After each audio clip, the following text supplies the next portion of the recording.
I invite your attention to the Word of God for the sermon. This is perhaps the most unusual and important sermon I've ever given in my ministry. Titled,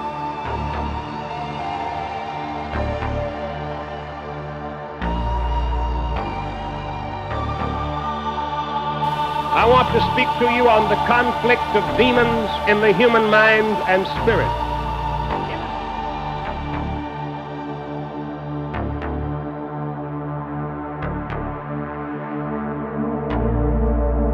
All over the world, a strange thing is taking place.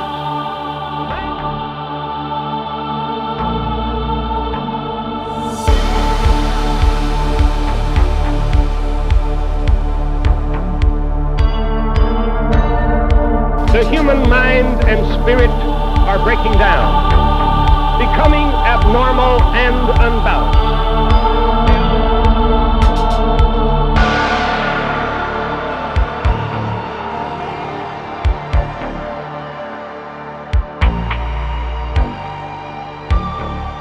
The tormented mind of man is hanging in the balance. The mind of man somehow is not coping with that tremendous word called conflict.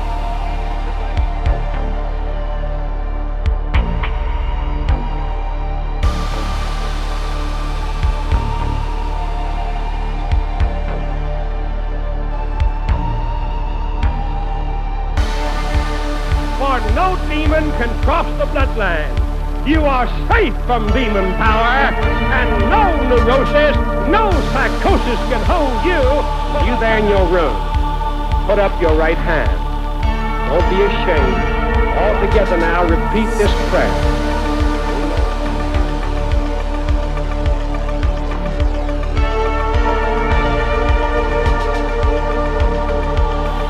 Now, my brother, I reach forth my hand to pray for you.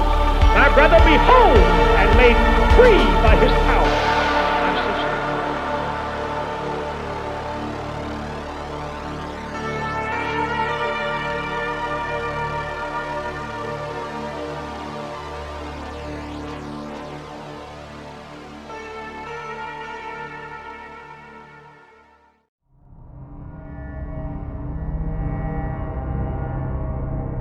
Picture for a moment waking up to a beautiful spring morning. The air is eerily quiet. No birds chirping on this morning. You make your way into the kitchen where your wife stands frozen in place in front of the stove, her apron hanging neatly in front of her. You sit down at the small dining table, open the newspaper, and spread it out in front of you. As you begin to check the headlines for today, a burst of light breaks through the curtains of the window overlooking the table. At first it could be mistaken for the sun, only it grows brighter and brighter until you can feel the heat on your skin. You are only able to look up once and squint into the sky as the newspaper in your hands burst into flames. Welcome to Doomtown. In 1953, the United States government would begin testing the latest in death technology, the atomic bomb. With hostilities between countries rising, the race to become the nuclear power of the world had begun. But in order to wield that power, one must first know how to control it. In this video, we will explore the tests conducted by the United States, and more interestingly, the fake towns that were set up to take the impact of these explosions. In the Yucca Flat of Nevada, a mock neighborhood would be built. This town replicated as much as possible the typical middle American town of that day. Houses, cars, radio stations, and fire engines could all be found in this little town. The houses were fully furnished and the pantries were stocked with food. Utilities were even set up and connected to the homes. This included gas, electric, and telephone.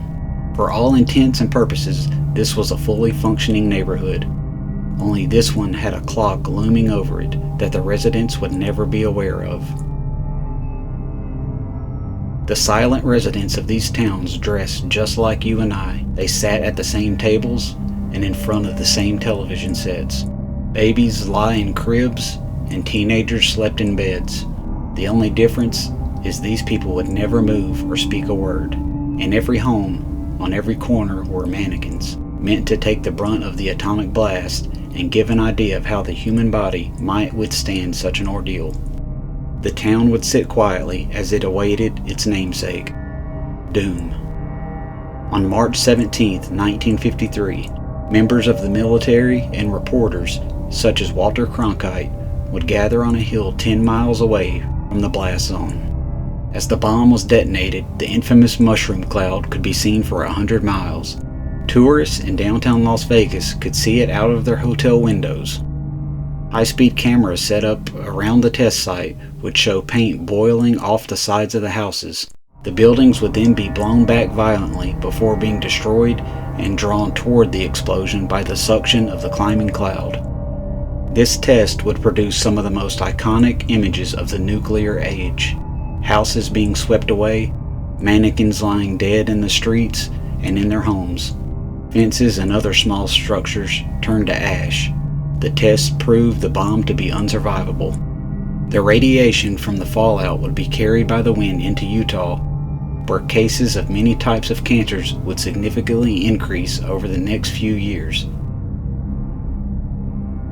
Well, a little over 70 years ago, the state of Nevada started testing nuclear bombs. The test ran from 1951 into the 60s, and while the U.S. never did drop any more nuclear bombs on foreign soil, the testing had deadly consequences here at home. They're called downwinders, people living in Nevada, Utah, and Arizona who were exposed to radiation from the explosions. Many got federal funding. In the end, these tests conducted on Doomtown produced only one result: proof of man's destructive nature. A small town reduced to ash, hundreds of people falling ill from radioactive fallout, civil unrest to protest the manufacturing of these bombs.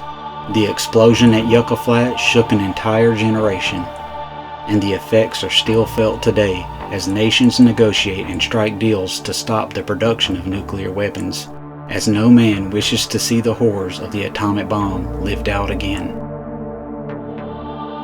In a strange, mysterious way, the human mind and spirit are breaking down, becoming abnormal and unbalanced, filled with unresolved frustrations, festering fears, and unresolved conflicts. The tormented mind of man is hanging in the balance.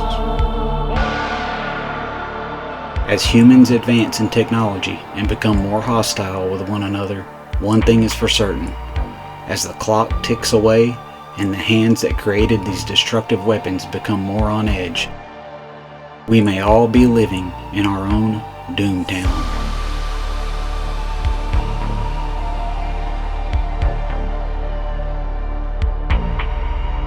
Going to reach forth my hand to pray for you, just like I was there in the road.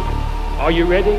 Oh God, heal the people in this place. And now, my brother, I reach forth my hand to pray for you, and I ask God to heal you. Oh Lord, heal him. My brother, be whole and made free by his power.